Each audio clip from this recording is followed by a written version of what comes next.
Hello good morning सबैजनालाई। आज भने म तपाईँहरूलाई मेरो नयाँ बाइकको खुसीखबरी दिनु लागिरहेको छु। मेरो फर्स्ट बाइक हो। अनि म जाँदैछु नाम्ची जोरथाङबाट चारधाम पूजा गर्नु। आज सावनको भाग पनि हो।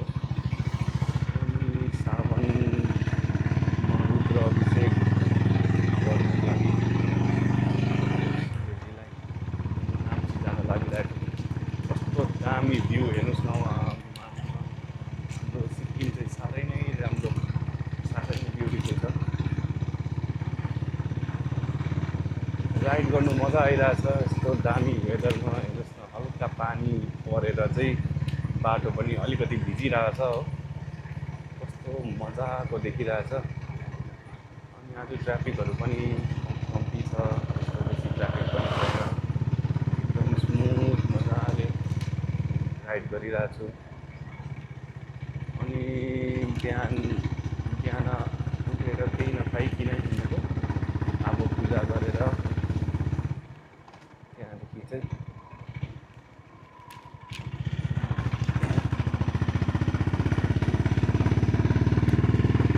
यस्तो दामी वेदर हुन्छ भनेर मैले सोचेको पनि थिइनँ। वेदर पनि एकदमै दामी भयो। लकिली पानी पनि परेको छैन। पानी परेको भए चाहिँ अलिक साह्रो पर्थ्यो हो, रेनकोट पनि ल्याएको थिइनँ। तर पानी चाहिँ पर्छ जस्तो लागेन। परिहाल्यो भने पनि केही छैन। अब मैले यो ब्लग सुरु गरिरहेको छु। अब राम्रै हुन्छ होला। तपाईँहरूको लागि सेयर गर्नु मन पर्यो मेरो राइड। अनि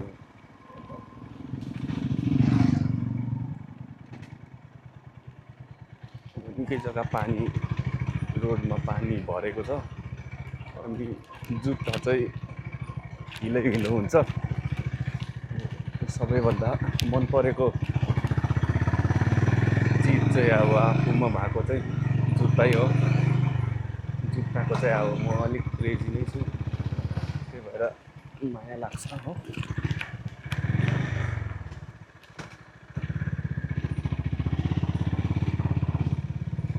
कतिवटा अब बाटो चाहिँ ठुल्ठुलो खाल्डा भएकोले चाहिँ स्टप भइहाल्छ। तर हेर्नुहोस् न, कस्तो दामी फगी लागिरहेको है। चारपट्टि हरियाली। हाम्रो सिक्किममा घुम्नु चाहिँ मजा आउँछ, खास गरी बाइकमा राइड गर्नु एकदमै एकदमै दामी।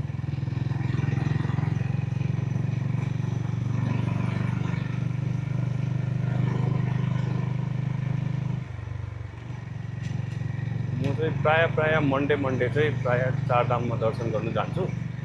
अनि अरू दिन चाहिँ सधैँ घरकै मन्दिरमा पूजा गर्ने गर्छु। पूजा भन्ने चाहिँ अब एउटा आस्था हो। अनि त्यो आस्था चाहिँ अब कहिले पनि टुट्नु दिनु हुँदैन। किनभने जब हाम्रो लाइफले हामीलाई चाहिँ जब डाउन बनाउँछ क्या, त्यति बेला चाहिँ अब सहारा भन्ने कुरा चाहिँ आस्थै हुन्छ। अनि त्यही भएर चाहिँ पूजा भन्ने कुरा चाहिँ गर्दै गर्नुपर्छ।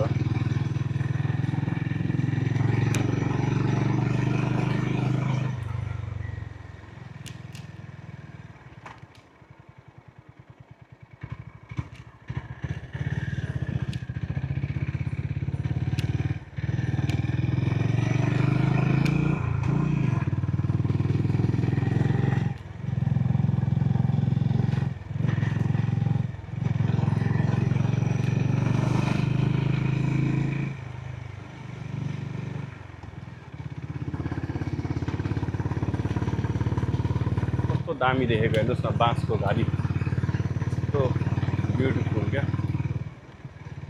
यहाँ एउटा दाजुले साफसफाइ गरिरहनु भएको छ बिचरा। कस्तो राम्रो। हाम्रो चाहिँ यस्तो पहाडमा चाहिँ मान्छेहरूले कहाँ कहाँ माथि माथि माथि माथि घर बनाएर यस्तो ब्युटिफुल कटेजेसहरू बनाएर बस्नु भएको छ।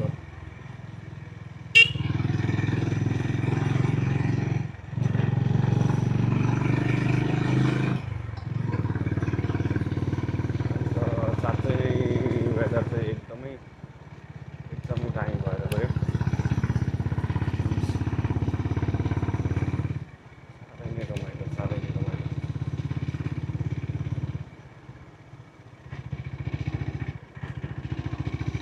म आज मेरो बाइक निकालेर मैले चाहिँ बाइक चाहिँ 15 अगस्तमा फ्रिडमको मौकामा मैले चाहिँ बाइक निकालिदिएको थिएँ है। हाम्रो गणतन्त्र दिवसमा मैले बाइक निकालेको थिएँ। अनि अब आज भने मेरो first ride and my first मोटो ब्लगिङ है टुवर्ड्स नाम्ची। अनि खुसी लागिरहेछ है बाइकमा, स्कुटीबाट बाइकमा अपग्रेड गर्दा। अब धेरै दिनको सपना नै थियो भनौँ न बाइक किन्ने है।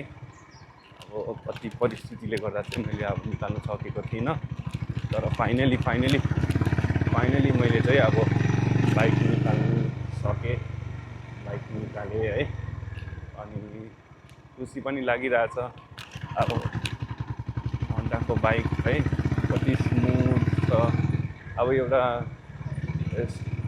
कस्तो हुँदो रहेछ भने चाहिँ अब फिलिङ चाहिँ कस्तो हुँदो रहेछ भने चाहिँ अब बाइक चलाउनेहरूलाई चाहिँ अब कस्तो हुन्छ भने चाहिँ अब उसले त स्कुटी मात्रै होइन बाइक पनि जान्दै रहेछ, अलिकति स्ट्रङ रहेछ भन्ने, अलिकति अब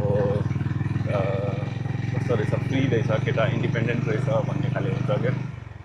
अनि अलिकति स्ट्यान्ड्स पनि दामी हुन्छ, अब अलिकति लुक्स पनि राम्रो देख्छ है। अनि अब चलाउँदा पनि सजिलो, पटोजहरूतिर अब एकदमै कम्फर्टेबल हुन्छ। अनि हेर्नुहोस् न अब यस्तो मजाको मौसममा म बिस्तारै चलाइरहेको छु है, रिल्याक्स भइरहेको छ। कस्तो चाहिँ मजा आउँछ क्या, फिलिङ चाहिँ अब त्यो म एक्सप्रेसै गर्नु सक्दिनँ क्या, एकदमै खुसी लाग्छ। अब आज मन्डे हो, मन्डे चाहिँ अब जोरथाङ बजार बन्द हुन्छ है। अब हाम्रो सपहरू पनि बन्द छ आज। अनि त्यही भएर आज अब मन्डे अब सावनको सोमबार पनि हो। अनि अब म सधैँ सोमबार चाहिँ अब नाम्चीमा अब सावनमा चाहिँ शिवजीलाई भेट्नु चारधाम जान्छु है। अनि त्यही हो, लाइफमा टाइममा सबै कुरो गरिहाल्नुपर्छ। अब टाइम बितेको चालै पाउँदैन है। अब म अहिले एकदम मेरो 30sमा भनौँ न, मेरो 30sमा चाहिँ मैले अब बाइक किनेर है मैले बाइक चलाउँदैछु। अब 40sहरूमा चाहिँ अब अलिकति बाइक चलाउनु अप्ठ्यारो नै हुन्छ, तर टाइममा सबै कुरो गरिहाल्नुपर्छ क्या, सबै कुरो गरिहाल्नुपर्छ, टाइममा सजिलो हुन्छ।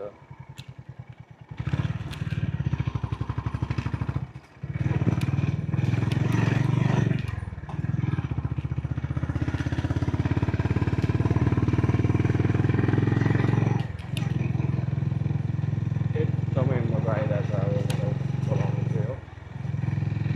फगी लागिरहेछ दिनमा, हेर्नुहोस् न कस्तो फगी लागिरहेछ, मजाको दिन भइरहेछ।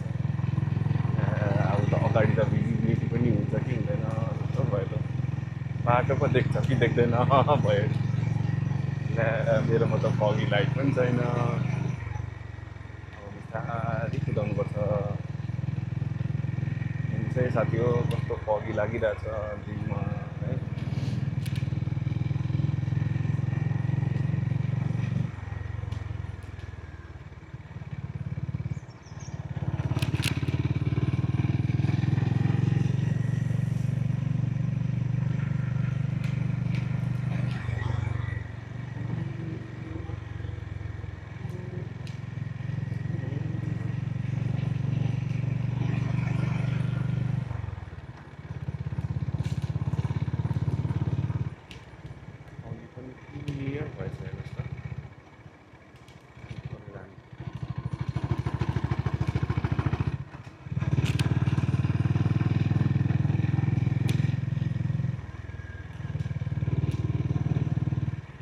मलाई चाहिँ यो बाइकको के मनपर्छ भने चाहिँ नि अब यसको थम्ब साउन्ड हेर्नुहोस् न, यसको यसको थम्ब साउन्ड चाहिँ कति चाहिँ दामी छ।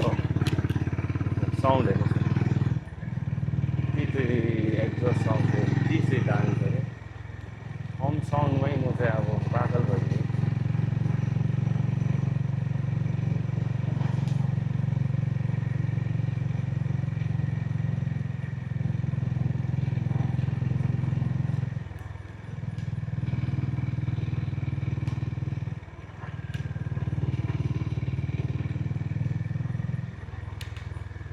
हाम्रो जोरथाङबाट नाम्ची चाहिँ साह्रै टाढो पनि छैन है, आधी घन्टामा पुगिहाल्छ। आधी घन्टा भन्दा पनि 45 मिनट्सहरू लाग्छ है पुग्नु। अनि बाइकमा त अब आधी घन्टामा पुगिहाल्छ। अहिले भने म चाहिँ यहाँ आसाङथाङ जाने बाटोमा छु। यहाँबाट चाहिँ हामी सर्टकट गएर माथि आसाङथाङबाट माथि पनि निस्किन्छ। तर कतिवटा जग्गा चाहिँ अब निकै नै बिग्रिसकेको छ भनौँ न बाटो नाम्चीको चाहिँ। अब म अहिलेदेखि होइन, तर यो बाटो चाहिँ अब म स्कुल पढ्दादेखि नै यो बाटो चाहिँ अब निकै दिनदेखि नै अब यस्तो छ। एक दुईवटा प्याचेसहरू चाहिँ पुरै बिग्रेको छ है। काइन्डली अब म सरकारलाई पनि यो बाटो हल्का बनाइदिनु भनेर अब रिक्वेस्ट नै गर्छु। अब कम्प्युटर्सहरूको लागि इजी हुन्छ है। अनि मैले चाहिँ यो हन्टर पनि मैले सोचेको थिएँ है, रोयल एनफिल्डको हन्टर बाइक। अब हुनु त त्यस्तो केही छैन ब्रान्डमा है, तर मलाई चाहिँ हन्डा किन मन पर्यो भने चाहिँ अब यसको जापानको इन्जिन क्या, जापानी ब्रान्ड हो है। जापानको इन्जिन चाहिँ एकदमै स्मुथ, एकदमै रिलायबल, अनि रिलायबिलिटीको मामलामा चाहिँ अब यो गाडी चाहिँ अब ओपरै मानिन्छ क्या। अनि अब रोयल एनफिल्ड पनि राम्रो त राम्रो बाइक हो है, तर हल्का टर्की छ, हल्का अब स्मुथनेस हल्का योभन्दा चाहिँ अलिकति कम्ती छ है। अब भएकै कुरा हो, अब यो बाइकको चाहिँ अब त्यस्तो बेसी सर्भिस सेन्टरहरू भेट्दैन हाम्रो सिक्किमतिर है। कम्ती एउटा गान्तोकमा होला है, र अरू जग्गा छैन, कम्ती छ कम्पेयर टु रोयल एनफिल्ड होइन। रोयल एनफिल्डको चाहिँ अब चारपट्टि तपाईँको सर्भिस सेन्टर पाइहाल्नुहुन्छ। सानो जग्गादेखि लिएर ठुल्ठुलो जग्गासम्म सब जग्गै रोयल एनफिल्डको सर्भिस सेन्टर पाउनुहुन्छ। तर अब त्यो हेरी पनि अब यस्तो छ नि त, अब मान्छे डक्टर हेरेर बिमार हुँदैन है। अब त्यही भएर चाहिँ मैले चाहिँ अब यही छाने। कलर पनि मन पर्यो है, कलर पनि मजाको मरुन कलर रहेछ। अनि एकदमै स्ट्यान्ड पनि दामी, यसो रोडमा हिँड्दा पनि मान्छेले फर्केर हेर्ने खाले परेको रहेछ। अनि हेर्ने बित्तिकै मन पर्यो है। अनि मैले यही अब माथि गइसकेर हेर्नुहोस् न कस्तो चिसो बढ्दै जाँदैछ है। हामी त जोरथाङको मान्छे, गरममा बस्ने बानी। अब यतिको वेदर चाहिँ अब हामीले एसी लगाएर पाउँछ है, यतिको वेदर चाहिँ। अब यहाँ त एसीहरू केही पर्दैन है। यहाँ चाहिँ अब सोच्नु चाहिँ हामीले चाहिँ पैसा तिरेर है, इलेक्ट्रिसिटी बिल तिरेर एसीको खर्च गरेर चाहिँ अब यतिको वेदर पाउँछ हेर्नु चाहिँ। तर यहाँ भने चाहिँ नेचुरल एसी क्या, नेचुरल, एभ्रिथिङ इज नेचुरल, केही गर्नु पर्दैन साथीहरू। अब भने हामी नाम्चीतर्फ पुग्यौँ।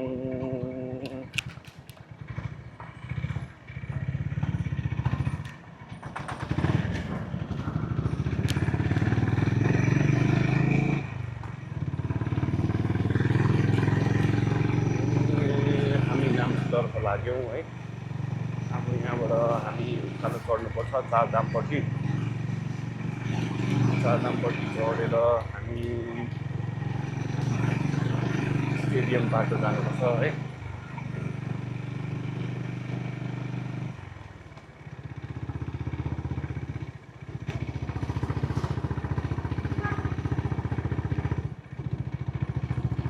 यहाँ चाहिँ पानीको छिटो आउँदैछ। अब मेबी पानी पर्छ कि जस्तो भयो। पऱ्यो भने चाहिँ बिजोक हुन्छ, किनभने रेनको चाहिँ ल्याएको छैन है। यो अब के हुने हो।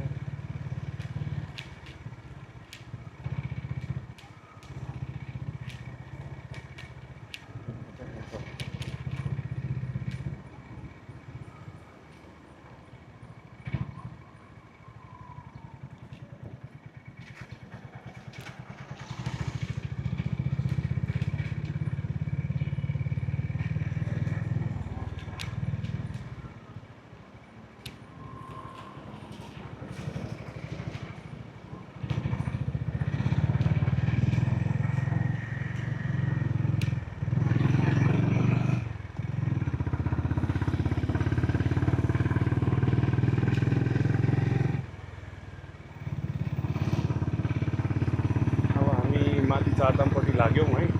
अब यहाँबाट त्यस्तो बेसी टाइम लाग्नु चाहिँ लाग्दैन, र 10-15 मिनटको बाटो हो। अब हामी पुग्यौँ यहाँनिर ब्रिज है। हामी यहाँबाट माथि लाग्छौँ, टाउन हल पुग्यौँ। टाउन हलबाट गएर अगाडि स्टेडियम हुन्छ है। दामी वेदर भइरहेछ, हल्का सिमसिम पानी छ है, त्यस्तो बेसी पानी पनि छैन। अब बेसी त केही छैन, ठिकै छ, मजा आइरहेछ राइड गर्नु त्यस्तो वेदरमा है, चिसो वेदरमा।